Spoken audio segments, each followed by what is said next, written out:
ଆସିଛି ମୋତେ ଖାଇବନି ପଳେଇଲା ଆସିଲା ଘରକୁ ଗଲା ବାଘ ମାମୁଁ ଦେଖିକି ଆସିଲା ରାତ ପାଖକୁ ତୁ କୁଆଡ଼େ ଯାଇଛୁ ନା ନା ମୋତେ ଛାଡ଼ିଦିଅ ନା ନା ତୁ ମିଛ କହିଛୁ ଆଜି ମୁଁ ତୋତେ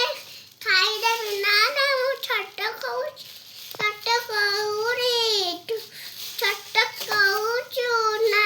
ନାଇଁ ନାଇଁ ବାଘ ମାମୁଁ ମୋତେ ନାଇଁ ଖା ଏଇ ନା ନା ମୁଁ ଏବେ ଖାଇବି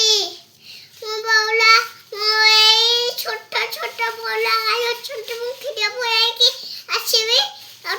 ତୁମେ ମୋତେ ଖାଇବ ଏ ଛୋଟ କହିଦେଲା ପରେ ଆଉ ବାଘ ମାମୁଁ ଛାଡ଼ିଦେଲା ଆଉ ବଡ଼ ଗାଈ ପାଖରେ ଗେଲ କଲା ଆଉ କ୍ଷୀର ପିଲାଇଲା ଆସିଲା ବାଘ ମାମୁଁକୁ କହିଲା